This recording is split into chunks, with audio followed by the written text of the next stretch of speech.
So I came across something earlier today that has made me very, very livid. I'm a little bit more articulate now. I can kind of get my thoughts together, so I figured I'd make a video on this. By the way, big shout out to Everett Hall McNeil with Audio Airstrike. He's letting me use his nice studio here. I've guested on the show a number of times, so go check him out. I'll put him down in the link in the description. But now let's get to Dana.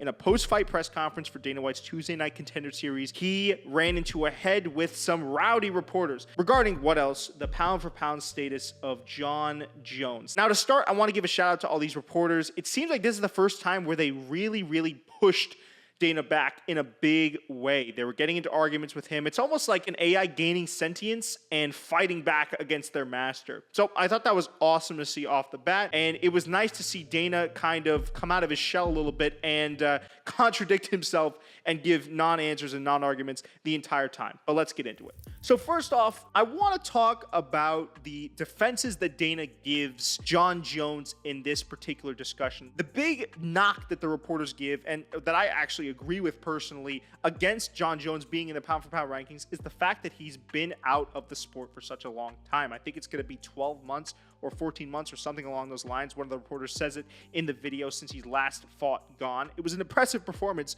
Don't get it wrong. We were supposed to see the Stipe fight at MSG. That fell through the first time. Now we're seeing it again in November, I believe, of this year. But the point is that Jon Jones has been out for a long time. And the reporters, as well as I, and as well as many MMA fans, feel that he should not be in the pound-for-pound rankings if he is not active. And I think that's a very sound and logical way of thinking. The first thing that Dana brings up that really rubs me the wrong way is this little weird kind of double speak where he says that because they had a fight booked and Jones got injured, that somehow adds to his argument instead of detracting from it for him being in the pound for pound list. I don't know where he's getting this logic from, to be honest, right? Because at the end of the day, Jon Jones is not active.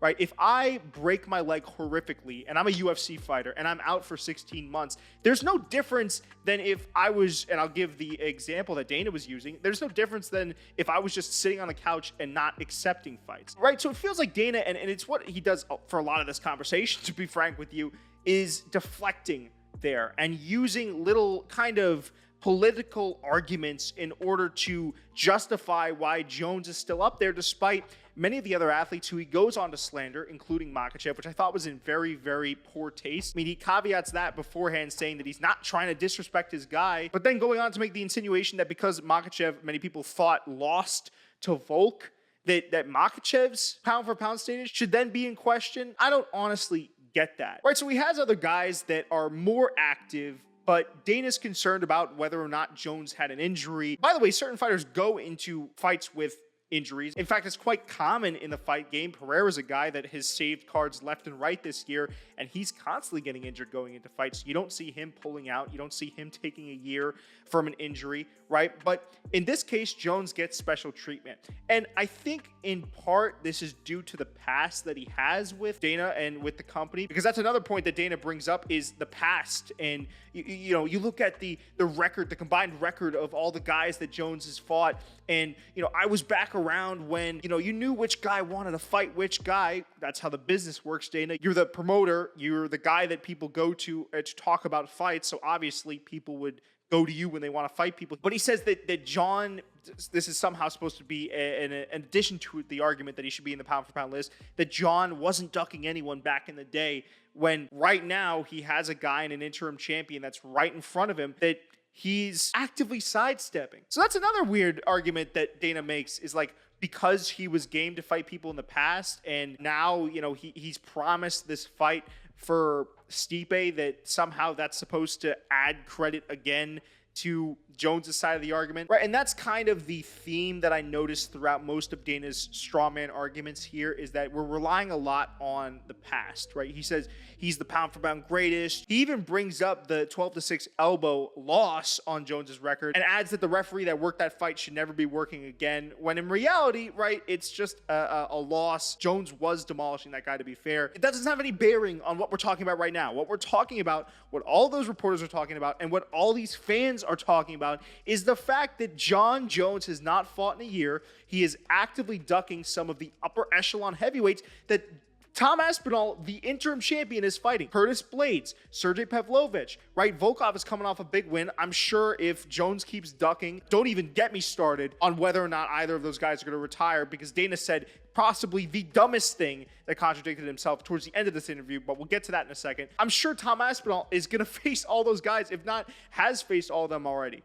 It's ridiculous. We should not be using the past as a barometer to discuss the present. Like, that's never the case, especially in currently updating pound-for-pound rankings that are constantly changing. It's just never a good idea, but it's because Dana doesn't have a valid argument for why Jones should be there. He's fought one heavyweight in the last year, which he ran through, don't get me wrong, but now that there are heavyweights that a lot of people widely feel could give Jones problems, Jones should be the guy to step up and say, I will fight these guys. Dana seems to be content with the fact that Jones had a good win a year ago, and that's why he should lay claim to the pound-for-pound list now. I put Alex Pereira above Jones pound-for-pound. I put Makhachev above Jones pound-for-pound. I put any guy that's been relatively dominant and relatively active above Jones in the pound-for-pound list. That does not take away from his legacy.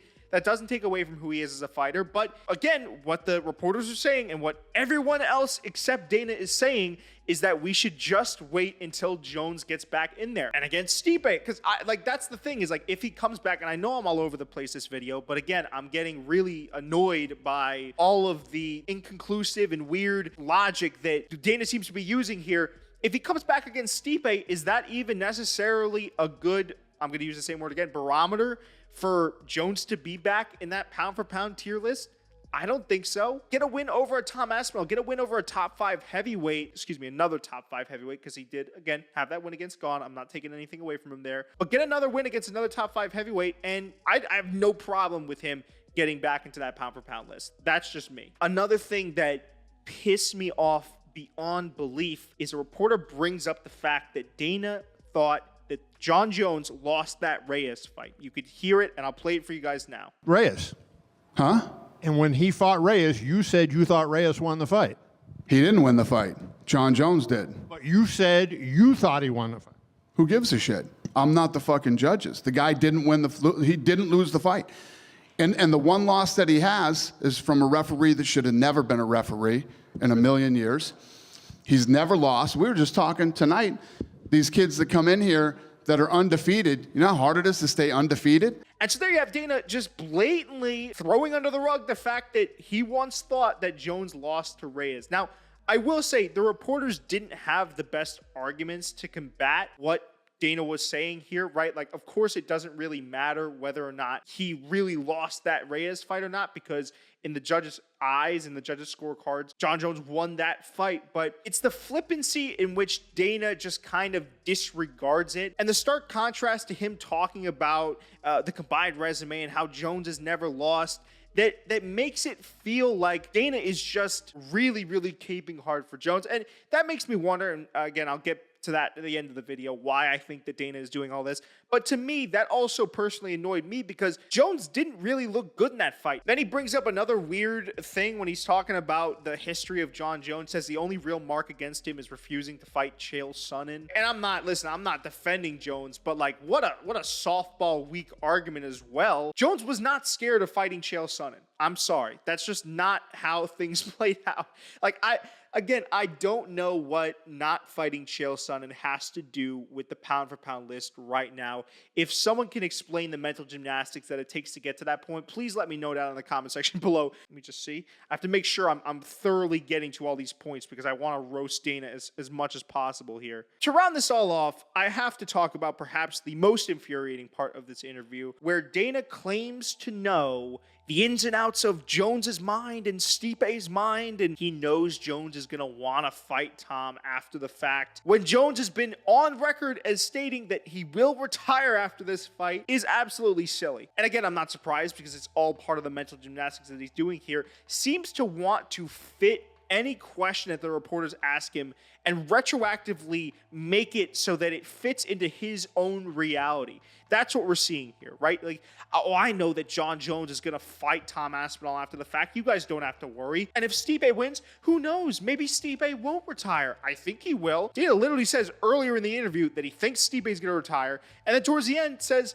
Oh, well, who knows? Maybe we will see him fight Tom. What Dana's doing right now is it's all kind of retroactively taking something that the reporters are asking, taking any argument against Jones here, and just kind of sculpting it into his version of reality so that Jones can stay in the pound for pound rankings. I don't think it's that he feels like he has to cape for Jones. I don't think it's because Jones has incriminating information on him. I just think it's that Dana seems like a guy that is very, very stubborn in what he believes in. Will blatantly make up realities to justify what he says. Will brush off what reporters say. Will bring up non-arguments, all to kind of reaffirm his position, because I can't think of another reason why anyone else would go so hard and make such a fool out of themselves, because he doesn't look good here. Just trying to defend someone that hasn't fought in a year, has caused Dana as much trouble as he's caused him, has ruffled enough feathers with the Ngannou fight and holding out with that. It's not adding up to me, but I think it's just a personal thing for Dana. I think he's a guy that is extremely, extremely stubborn and doesn't want to give up on this position. And the reporters pushing him only made it worse. But that's my long-winded spiel. I hope it wasn't too inarticulate. I hope you guys took something from this video. If you guys disagree with me, let me know down in the comment section below. Without further ado, it's been your boy, the combat consultant, the soundboard god, Jacob Cooperman. And I'll see you in the next one. Deuces.